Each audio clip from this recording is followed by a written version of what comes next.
What if video games could do more than entertain? What if they could point people towards something greater? That's the question Chris Skaggs has been answering since 2005, when he founded Soma Games, a studio built on the conviction that great storytelling and deep faith don't have to be in competition. Called the C.S. Lewis of video games, Soma Games has built a reputation for crafting rich, meaningful experiences that explore courage, redemption, and wonder. From the lost legends of Redwall to their ongoing work in narrative designs, Chris has proven that independent studios can compete and lead without losing their soul.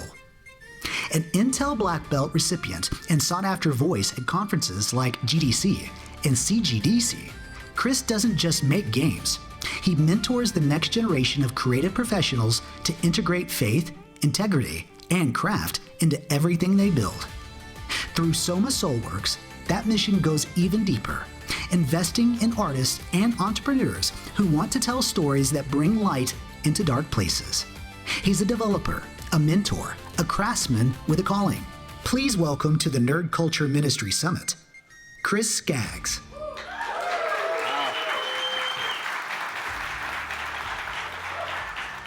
By the way, who was the voice for that? I'm just curious. Were they in the room? I just want to say thank you for that. That was very cool. One thing that I like, this kind of a keynote is kind of a new thing, but so I'm looking for kind of an F sharp here. Whoa! Are we good? Just on the note? Okay, so then we're good. That's the keynote session right here. Okay, actually I have a quick technical question. I don't know if the slides are a thing, but I'm going to try to sling without it. You're waving. Maybe like 2 minutes. Take your time. Okay. Then let me start with a setup here. I'm going to tell you kind of where the story is going. It was 2011, and we had been making video games kind of on the iPhone for a couple of years. So Soma Games was technically founded in 2005, but really we hadn't got started until the iPhone came out in 2008. We'd made a couple of games for Intel or whatever. So just, like we're still really kind of finding our feet. And I got this phone call from a guy who's like a friend of a friend of a friend of a friend sort of a deal. And he's like, hey, I'm making a movie, and I was wondering if you could make a video game. I'm told that you guys are believers. I'm told that you kind of make video games, and I was hoping to make like a little tiny mobile game to go with this movie I want to make. And I'm like, okay, sure, whatever. Like, if you got your money's green, man, that's cool. What's the game? What's the property? And he goes, well, it's this thing about like mice with swords, and they have adventures, and it's really cool. And I'd never heard of Redwall. And if you have it, it's kind of the sleeping giant that you don't know about. They've sold about 35 million copies. It's kind of a big deal, but I had no clue. I had no clue what this was all about. And I'm like, man, I'm sure that we could do something with that. When you get some money, like we'll do it, and we'll make a little mobile game. And I didn't really think much about it until the next day when my second in command, my good friend John Berquist, he writes me a quick email and he says, I had this really weird dream last night where we were making this big-ass game for Redwall. And I'm like, that's weird. Because I just got a call from this rando who said he was wondering if we could make a game about Redwall. Next slide, please.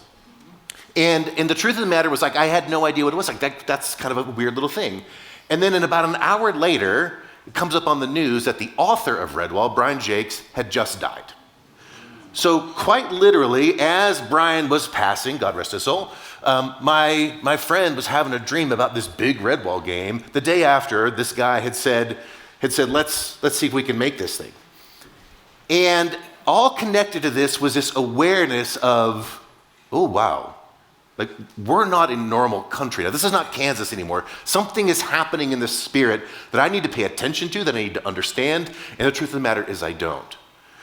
That was a huge moment for us. And I have to say, like with our story with Redwall, that was a pivotal anchor point moment. This is where like things change. From that point forward, things are different, right? And I have to remember that. Now, next slide, please. In the secret of this, and I want you to remember, back in the distance was this notion that there would be a movie. And so part of what was going on in our heads was like, if we could make a game about a movie, like a legit like studio movie, that would be pretty cool. That would be super cool, even if it was about talking mice with swords. And so it felt like this marketing opportunity. Now, that's not to say we weren't aware of the spirit, but we were also very aware, like, this is bigger than us. Like, this is over our head, and we knew it. So that kind of brought us to trying to understand what was going on in the world. Now that's my setup. Now I'll tell you just a little bit about what me, and I'm very grateful for the bumper, but I'll tell you a little bit underneath. When I got into gaming, it wasn't because I wanted to. Some people feel like they volunteer for the army of the Lord. Other people feel drafted. That was me. I was not into this. I mean, that's not to say I didn't play games, but I had no interest in the business. I wasn't planning to make one. But just one day, and if you'll allow for the brevity, God just says, thou wilt make games in my name, and go have fun with that. And it was this whole weird thing, and there's a big story on my website if you want to read it. But the truth is, I did not pick this. And so the whole thing has always felt kind of like poorly fitted to me. I've enjoyed it and everything else, but so much of what is going on is I feel like God's dragging me through the door backwards. That's kind of me. That's how I got into this space. Soma started because we didn't know what else to do, but we're trying to follow the lead. And then as part of that, we have gone on and sort of we just keep making games for other people, and we just seem to endure, for lack of a better word. And that kind of makes us veterans because everyone else is dead. So it's like a battlefield promotion as you go along the way. And then a while back, so I'll just tell you, because this is going to be important a little bit later, in 2021, as we were all coming out of the COVID, I felt like God asked me this really weird question. He says, what if you were the king of the games industry, what would you do? Now, I'm not going to go into that. There's a whole, literally, I give other speeches on that. But I just want you to, that started something that we call Imladris, which is our community of video game developers, people working in or adjacent to the industry who are also Christians. A lot like what you guys are doing, okay? But I want to say that the thing is, that's where my world is in the entertainment, right? So it's movies, films, books, that kind of stuff. And so I feel right now that I'm kind of like a visiting diplomat, right? So if you will allow, from the kingdom of entertainment to the kingdom of faith, I'm very honored to be here. And I thank you very much. I get to tell my story to all you people because you're out there spreading the word and stuff. I just make games about mice with swords.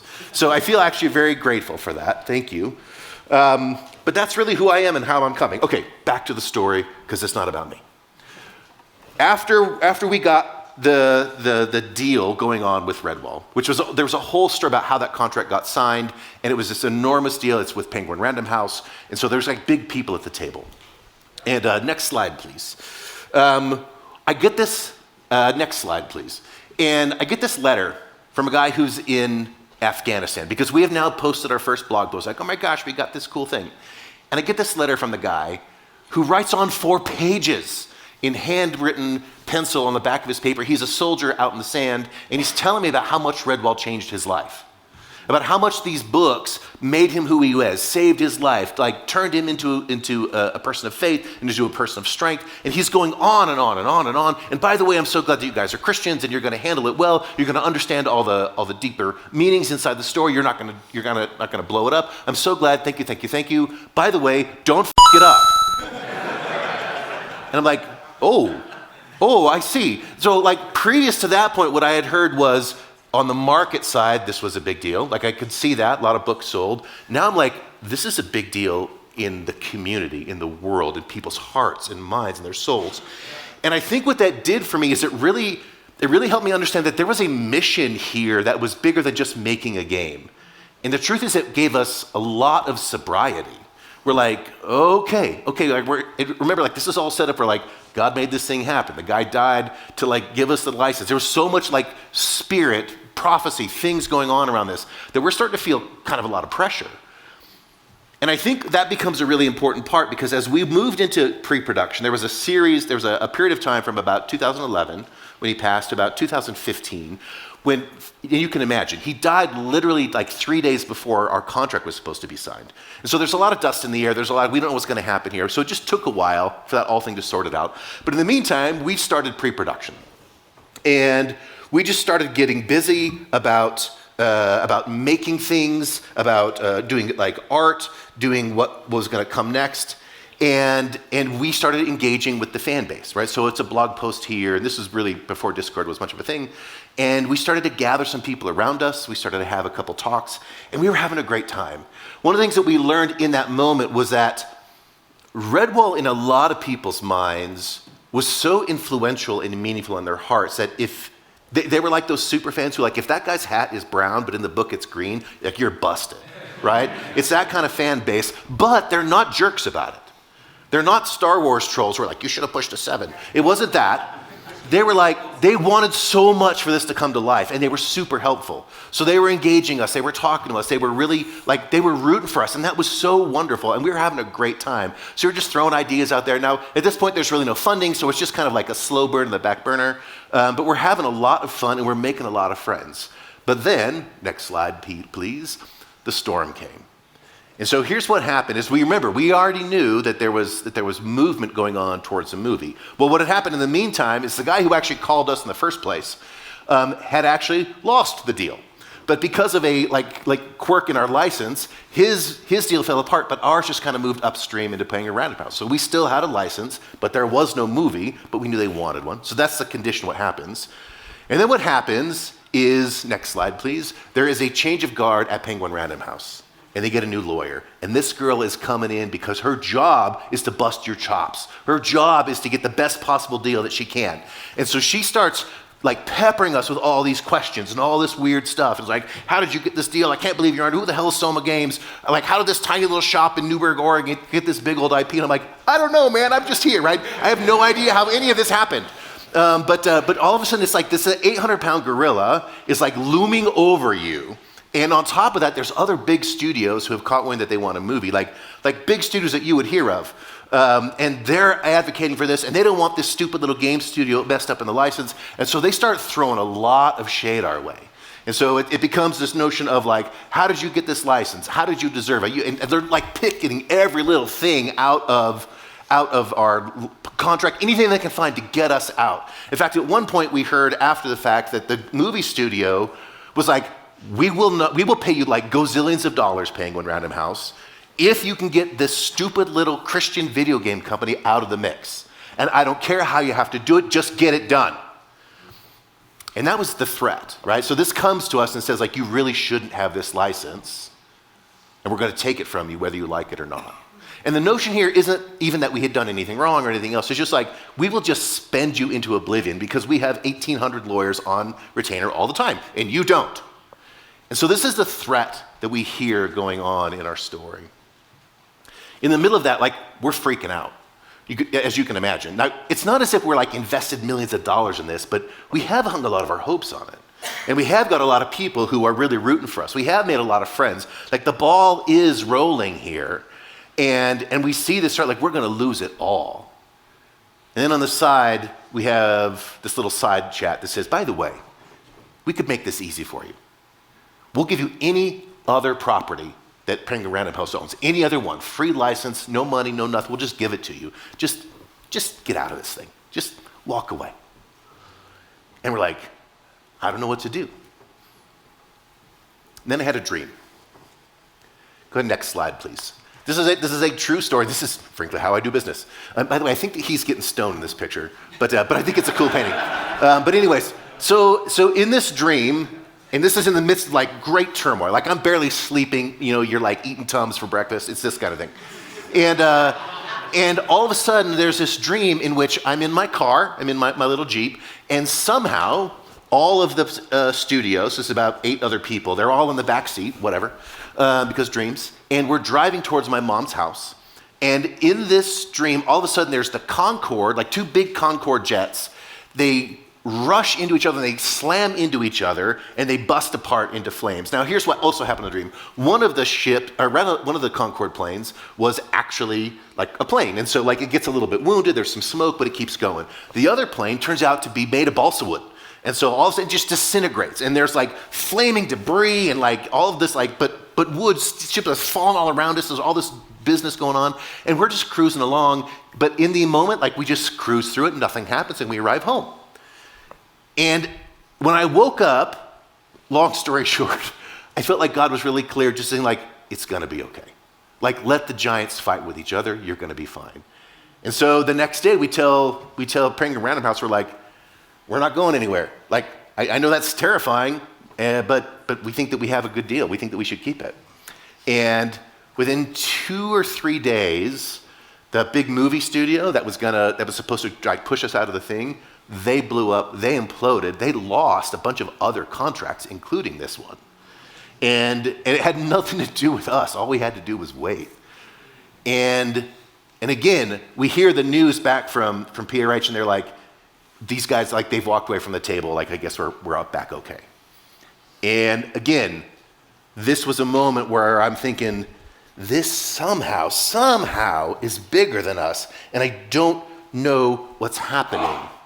Next slide, please. So I see here, like, inside this whole legal organization, there's this big civil war between stuff that we've got nothing to do with. These are the two jets that wind up, like, wounding each other. One of them is completely destroyed. One of them is a little bit wounded. And I realized, like, this is literally what's happening in this dream. The other thing that happened is as they came back to the table and they're going over our contract again, they're like, all right, fine, you win. By the way, how many games do you plan to make? And I'm like, what? Because I thought we had one game. It turns out that way back in the day, our lawyer had added an S. It was games in the license. And you know, in all of the mess, that was a weird thing. It's like, and in our minds, we're like, we would like to make games. We would like to make multiple games. Like, that would be fun. But that wasn't what I thought was happening in the license until she's like, well, how many games is included here? And I'm like, 6? And she's like, fine, right?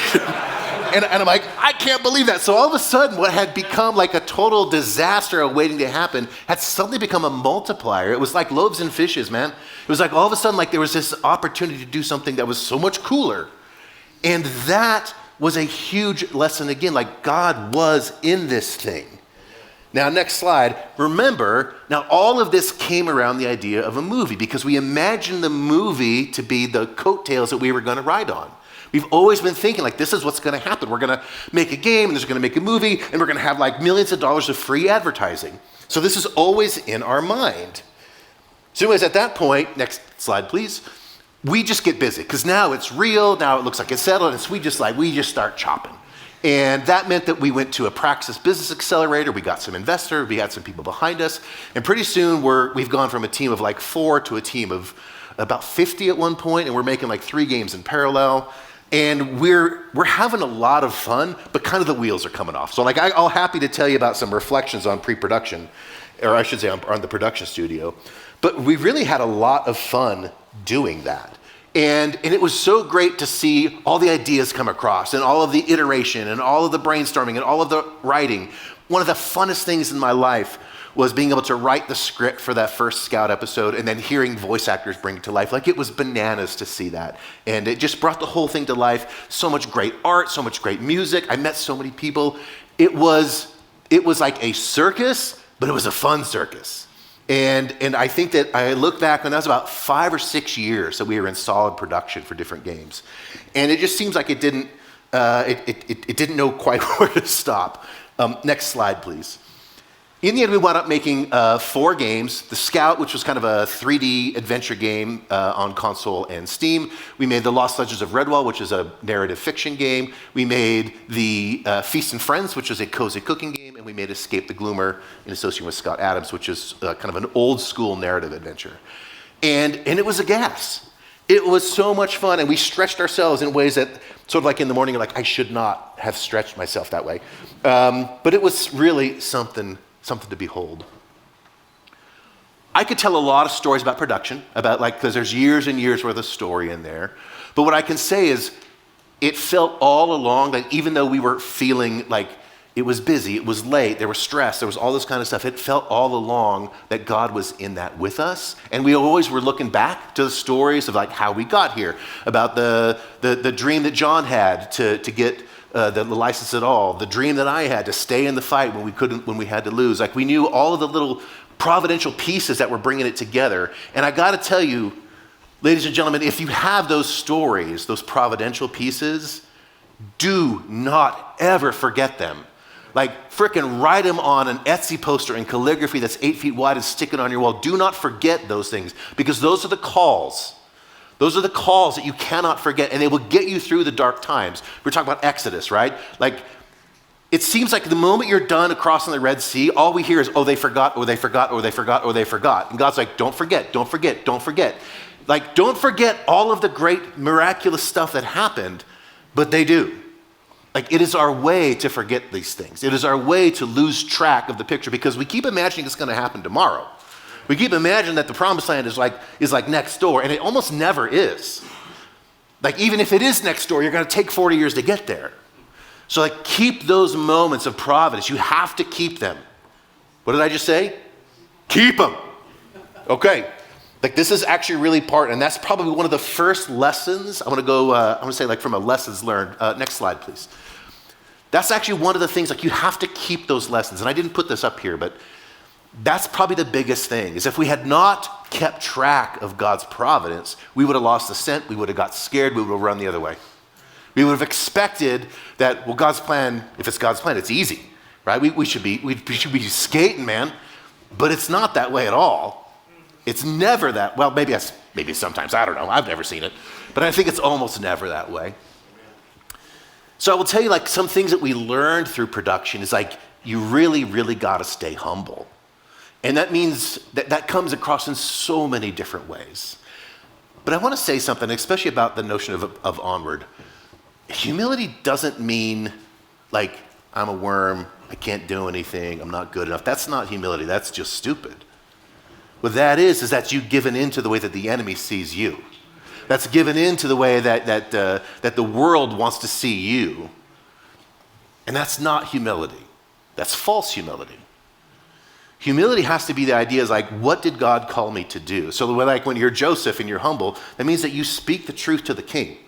But you also speak the truth to the baker. It means that you understand the gifts that God's given you, the place that he's put you in, and that you stick to that, not because you're all that, but because he said, go there. That humility has to be how you treat your work, how you treat your ministry, how you treat the people you're working with. Humility always has to be in that like lower seat of the table kind of a thing. And we had to learn that was super critical to Redwall because Redwall wasn't ours. Like in the end, like our job was to steward something that was precious and beautiful and glorious to millions of people who didn't know us and frankly didn't care. Like they wanted Redwall. Because for them, Redwall was an image of heaven.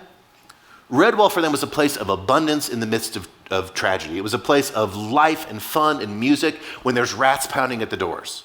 Like Redwall was something so precious in those people's lives that just so long as Soma treated Redwall with respect and dignity and didn't try to reboot it or make it our own or any of that, that's what they wanted, and that was our humble service to the IP. That was really, really good. The other thing that I think that we learned is that you have to make room for and be expecting epiphany. You have to look for those places where I never saw that coming. God's going to bring something from the side that you did not plan for, could not plan for, and don't want to plan for. You have to be open to that like extra thing, which call it the Holy Spirit if you want, call it epiphany or serendipity, call all those fun words, but be open to it. And I don't just mean that like as a sidebar. I mean, literally have a place in your schedule, in your space, that is literally open for epiphany because God will fill that space in crazy ways.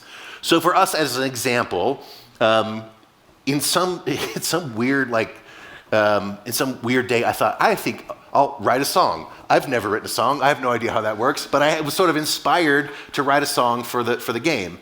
And so I just sort of wrote out this poem and I shared it with a buddy of mine who's like, I could do something with that. And next thing you know, there's a cat with a 27-string guitar busting out this incredible song and some other guy who I've never met who's vocalizing the whole thing. And pretty soon we've got the theme song for the first episode of The Scout. And I get to be a songwriter. Like, it's pretty crazy. That whole experience around the song led us to meet with Keith Medley and Bill Russell and so many other people who they just saw a piece of something and then they added something we'd never asked for. Bill turned out to be another incredible thing because we hired him eventually just to do the voice of the monster, Scumsnout, who wasn't supposed to have any lines. The idea was he was just like that's what we hired him to do, but he just started making lines up. And so we'd be getting his lines, he'd like, I'm gonna eat your liver, right? And he had all this stuff going on, we're like, this guy's fantastic. And so we literally had to write a whole new role for him just for that character. And then over the course of the whole thing, we wrote 3 others because other people just started giving all these voices and conversations to the rats. So the rats are supposed to be running around basically saying the kind of like, I wonder what's over here. I guess there's nothing. Like stupid NPC stuff was what they were supposed to be doing. But all of a sudden people are saying like, do you think there's anything going on at Clooney's house tonight? Right? And pretty soon we're like, this is so much fun.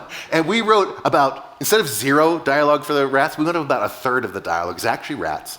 That if you don't pay attention and just hang out with them and listen from the shadows, you'll never hear it.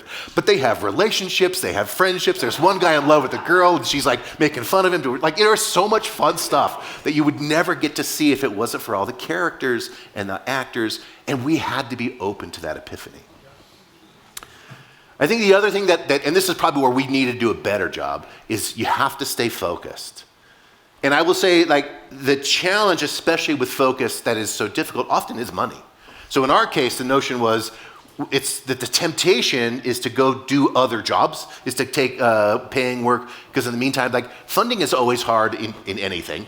And with Redwall, we could just never quite raise the money that we needed to keep going. So you're always kind of winging a prayer, shoestring stuff. So the temptation was always to lose focus. Well, if we can get some money over here, we'll put it over here. And that was a mistake. I think there's bigger mistakes, but still, like, it was a mistake. You are so much better off to stay focused, even for a short time, to see that thing through than to kind of dawdle it out and get diluted. So I think when you know your mission, when you know your call, when you know your ministry, you own that. Like, stay in that lane and really crush it. That will really help everything go so much smoother. So I think that was a couple of things that we learned along the way. Next slide, please. But there are some other things that I think were even better, that turned out to be really life lessons. The first is start small. We had built the Scout, which is basically, 15, 20 hours worth of dialogue and content and everything else. We built that first. And we built Feast and Friends, which is a cozy little cooking game, last. I wish we would have flipped that. I wish we would have flipped it for the reason that we just bit off way more than we could chew because we were excited.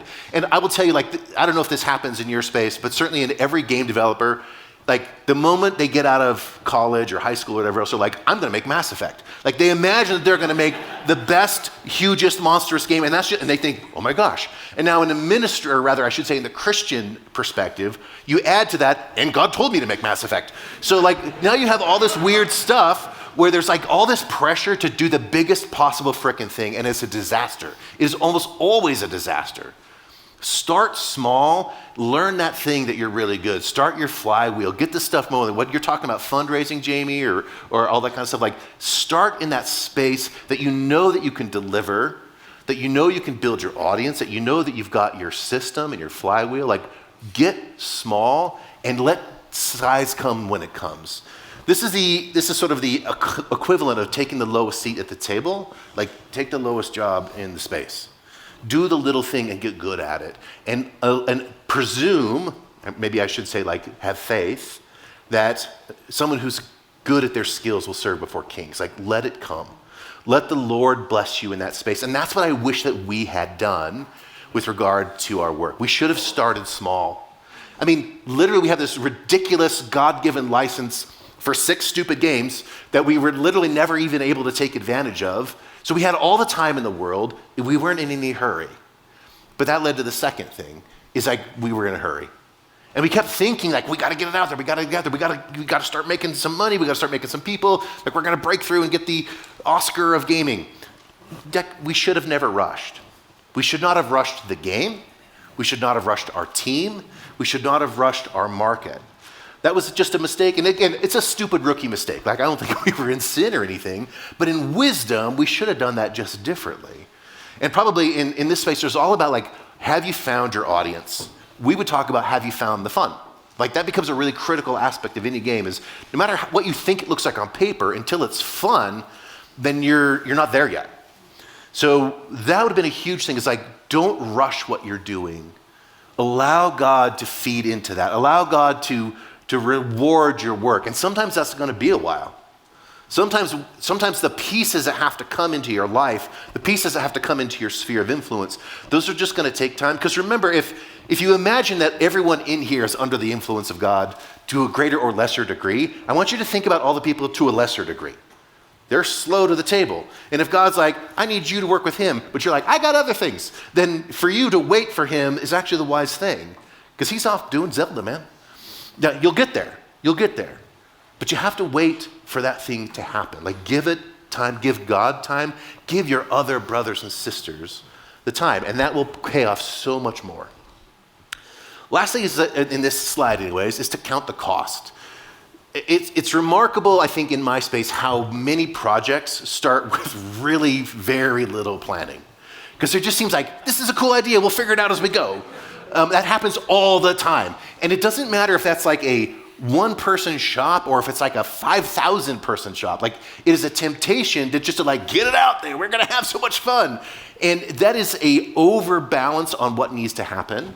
And it imagines too much on Epiphany, right? Because what the word also says is you count the cost. And so that becomes really important. It's like, just take the time to have a plan. To plan your ministry, to plan your outreach, to plan a timeline. Like, and I don't even know in your world what that's gonna look like. So by this date, I wanna have so many viewers. I'm not exactly sure what the right metrics would be, but you know what I'm talking about. Have a plan, measure the plan as you go, and allow God to move in that faithful space too. Because he wants you not only to have revelation, which he does, he also wants you to have wisdom. The thing is, we need both. If you're ever outside of either of those, and we've missed a really important, it's like walking around with one leg, like you need wisdom and revelation. So I think we were pretty strong with Redwall, the revelation stuff, like the dreams and the visions and the Providence, like that was all pretty strong on the revelation stuff, but we didn't take time for wisdom. And there were people advising us, like, slow your roll, brother. And we're like, but Redwall and Jesus, right? And so we were not really willing to hear the slow down message, but we really should have. And I think in the process, we frankly burned money, we burned people, we burned opportunities that we didn't need to. It turned out just to be folly. So I would really recommend that you count the cost. Thank you very much. And then, next slide.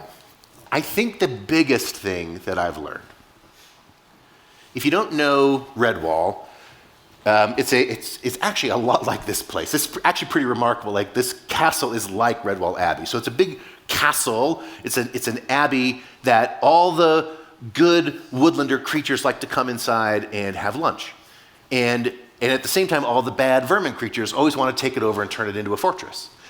And yet, no matter how many like raging rats and demon werets and stoats and all these things, no matter who's pounding at the gate, the Redwallers always want food. They always stop in the middle of battle for a break, for fellowship, for pie. It is never about your product. It's never even about the war. It's about the human hearts around you. It's about the people that you meet. It's about the souls that connect with you, because no matter what happens on this earth, brothers and sisters, it is not eternal. Like, everything, you've heard this quote, I'm sure, like, no one in this room is a mere mortal. We are all eternal creatures. And so what Redwall taught me was like, it's always, always about the people and about the food. And about the food. It's about celebration. It's about community. It's about life and life to the full. And not only do the books teach that, but this experience taught me that.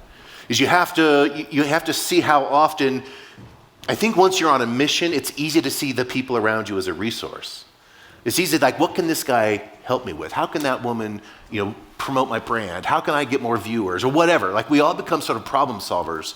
And it's too much that we miss the people. And yet Jesus, like, the king of the frickin' universe, was always about people. He's on his way to the temple. It's like, oh, just a second, I got to talk to this lady. He was always doing that kind of stuff. Never forget that, and you'll be all right. You'll sail straight if you remember it's always about the people. All right, so that's roughly the story of Redwall, and I'm happy to go into as much detail as you like at another time. Next slide, please. But here's what's next for us, and this is actually brand new news. I don't know if you guys ever saw a game from a couple years back called the Etherlight. I heard some hoot. Thank you.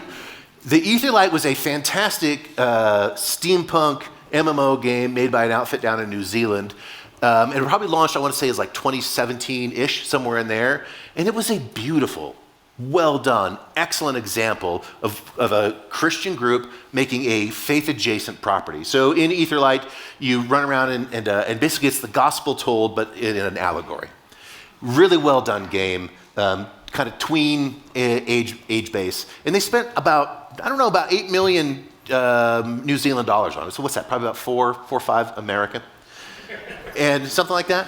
So it's like it was a legit budget. And they did a great job. But, as a lot of companies do, but the marketing's hard.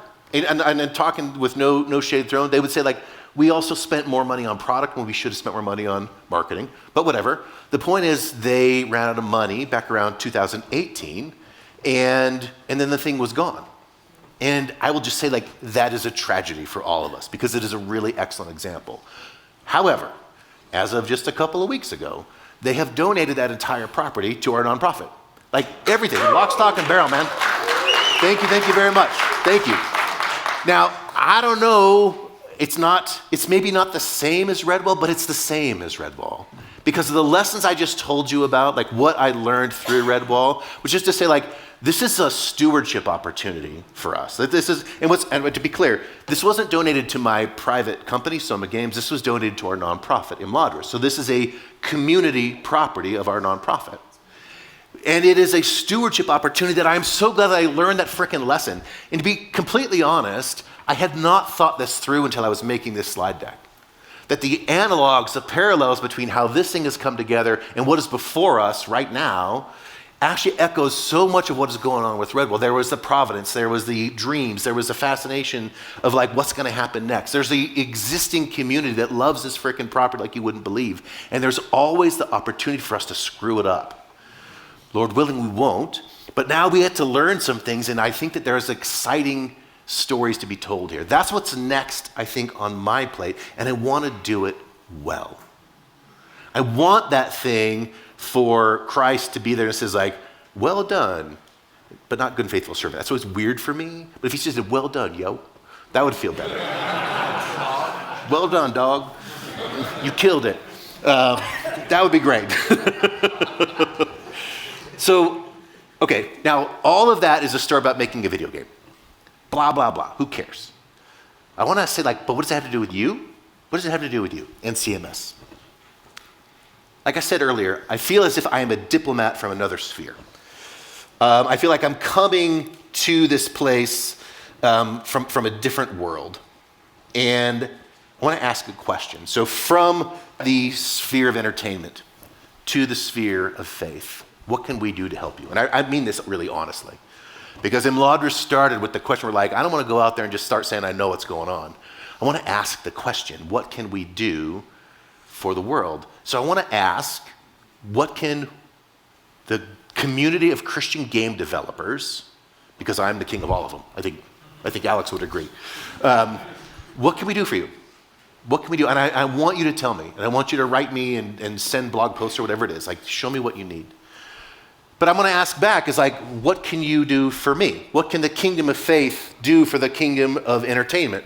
And I think in that regard, next slide, please. I think in that regard, like the easiest answer is like visibility, like be known. You would be surprised how many people in my community feel desperately alone, feel utterly unseen. How much do they feel as if God called them to make video games, and yet they can't go anywhere. They can't go to their secular job and say, I'm a Christian, because they're like, you're fired. And they can't go to their church and say, like, I make games, because they say, you're going to the hell. And so, like, there's all this weirdness in the middle, which I'm sure you all know exactly what I'm talking about.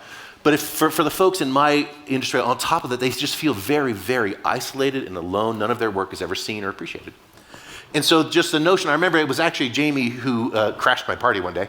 And he started making me think about, like, have you ever talked to the players? And I'm like, who? Like, I had done, I was so focused, again, I was so focused on my thing, I had not thought about, oh, I guess people actually play games too. Like, so that idea of just the community around nerddom, around games, around movies, around all that stuff, like, it was a huge, like, this is a piece I've been missing.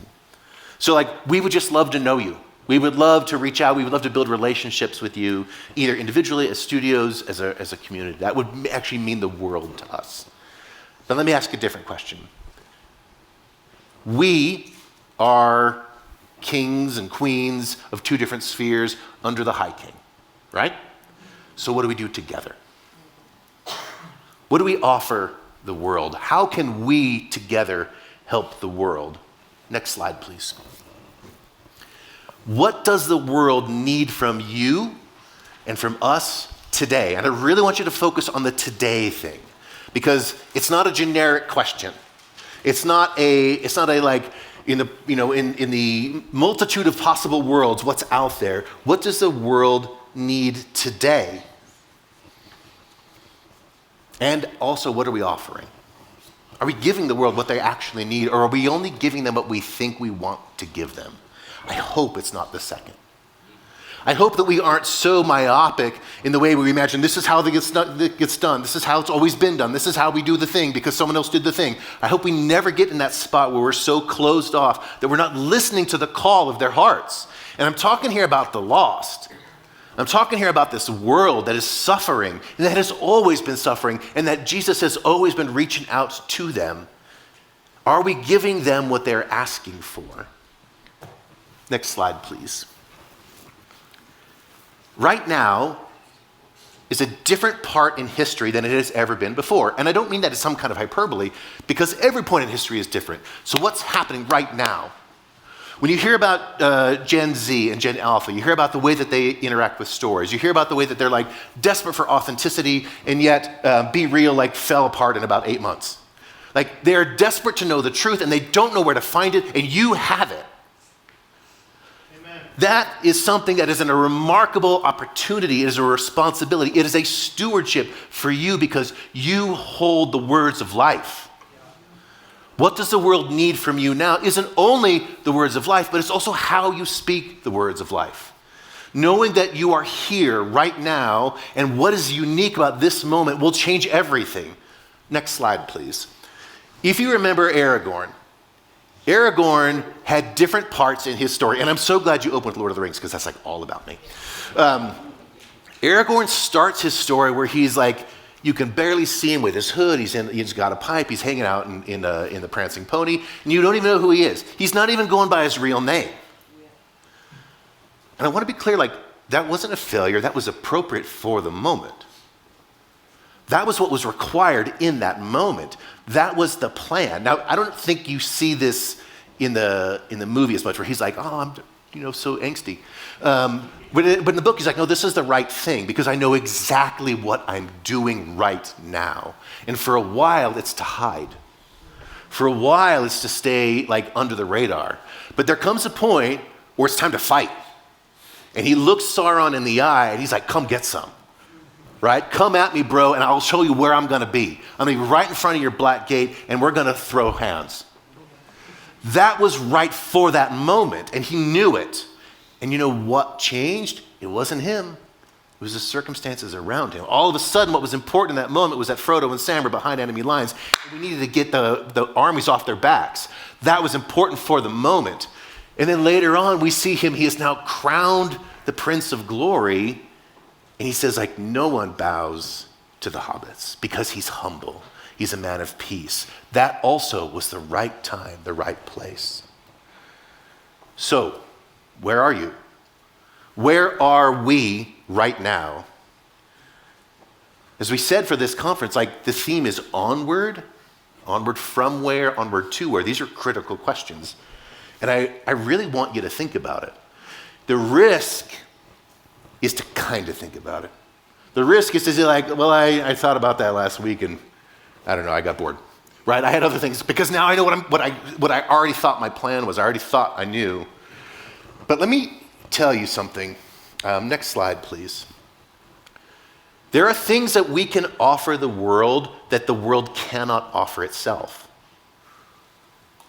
There are things that we bring from the kingdom of heaven, the sense, the tastes, the feel of heaven, that can never come from the world. You, my brothers and sisters, are sons and daughters of Eden. You bring the scent of heaven with you everywhere you go if you allow it to happen. You are the temples of the living God in this place, and that is no small thing. But when the temple became ingrown and it was only about like preaching the word to the people who already knew the word, it lost its salt, it lost its light. I want to propose to you that where we are in this world right now, as crazy ass as this world really is right now, they need things like unity. They need to know that no matter what happens, whether you hate Trump or love him, it's not about that. It's about love.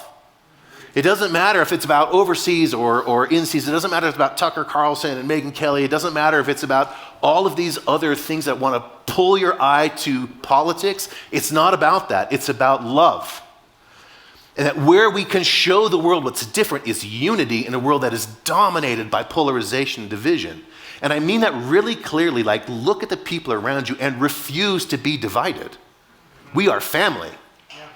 We are family in eternity. And we have to make that choice. I don't want to say that those things are unimportant. Don't hear me the wrong way. Like I'm not saying that politics don't matter. I'm not saying that doctrine doesn't matter. I'm not saying that any of things don't matter. I'm saying what the world is asking for right now is unity.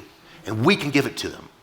We can show them what unity looks like in a way that no one else ever could because we bear the heart of Christ.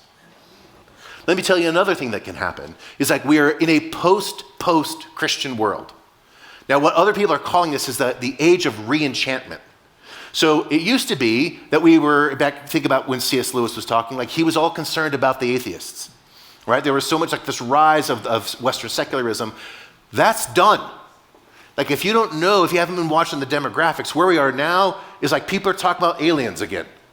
And that's not creepy, that's not fringe, that is like in frickin' Congress. People are talking about demons, people are talking about witches, people are talking about magic. This world is being re-enchanted as we speak. And that is an enormous opportunity for us because we are the kings and queens of that magic. We know the deep magic in the way that none of those people have any idea what they're ever talking about. We have a chance, you have a chance, I think as ministers of the word, I have a chance as ministers of imagination to help categorize what is going on in this crazy world again. Because no one in that secular world will ever know the difference between a demon and an alien. They don't know the difference, but you do. They don't know the difference between what's good magic and what's life-giving miracles. They don't know the difference, but you do.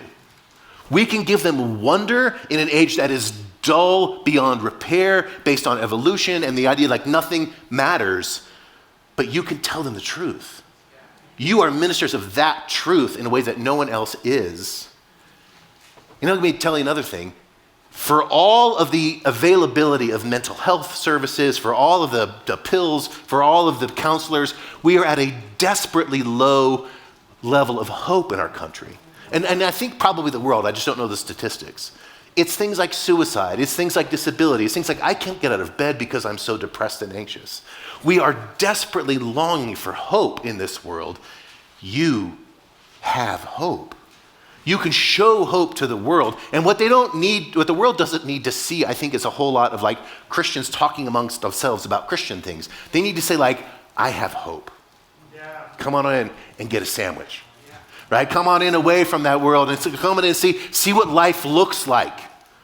See what it looks like to be brothers and sisters in Christ, breaking bread together, because you can be a part of that too. Like I said, Imladris was based on this idea of Christians working in the video game space. I was at GDC a couple of weeks ago, and this guy came up to one of our lunches, and he's like, I'm not a Christian, but I'm a Buddhist, and you guys seem nice. Can I have lunch with you? And there was a part of me that for a moment was like, but I got to protect my tribe. There was a part of me just for a moment that was going to say no. But then I was like, what are you, crazy? Like, this is literally the thing you've been praying for. So of course we bring this guy in. Of course, like, come and have noodles with us, man. And all of a sudden, Ethan is realizing how much that he grew up in the faith. He grew up with all this stuff, but he got a lot of church hurt.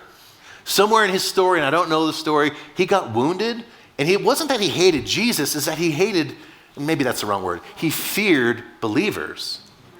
We cannot be the people who become ministers of fear. And you've ever heard this idea, like it had to move from my head to my heart? You ever heard this story? That is the story of modernism. That's the story where we overworked on doctrine, on principle, on knowing the right things, on reading the right books, on saying the right stuff. And so people then have to go like, okay, I believe the right things, but I don't feel it in here. There's a different way. If you bring people to their heart, they'll figure out the doctrine. Let the Holy Spirit show them what's right. And I'm not saying it's not important. I'm saying like we are in an age where people need heart and hope. And you are so well equipped to do that beautiful thing in this world. Next slide, please. There could be a place where people who are outside the church and have questions, that they feel welcomed in the church because we're all about, like, wherever you are, wherever you come from, I don't care. Like, bring in your Satanism, bring in your Buddhism, bring in your atheism. Like, I'm not afraid of you. I'm not afraid of your sin getting on me because grace is more powerful than that. I'm not afraid of the woolly boogers because we know how to deal with that stuff. Deliverance, healing, health, we can do all that because that's what we do here, man. This is our bread and butter. This is what the kingdom of God looks like right here. Right.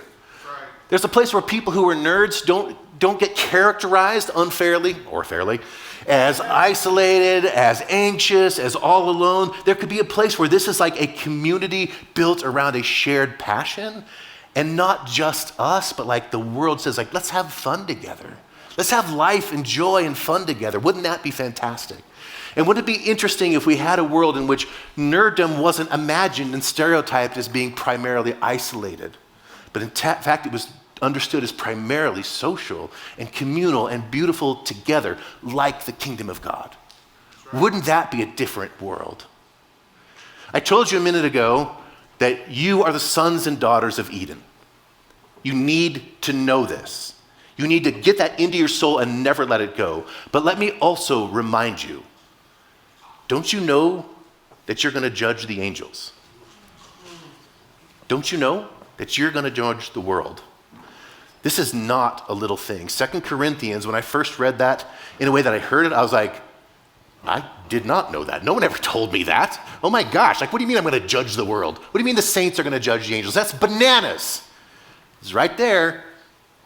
The moment, my friends, is sober.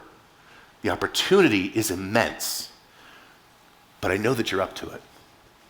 I call you out into this place to be bold, to be full of love, that there's nothing to hold you back. And I call you onward. Ta-da!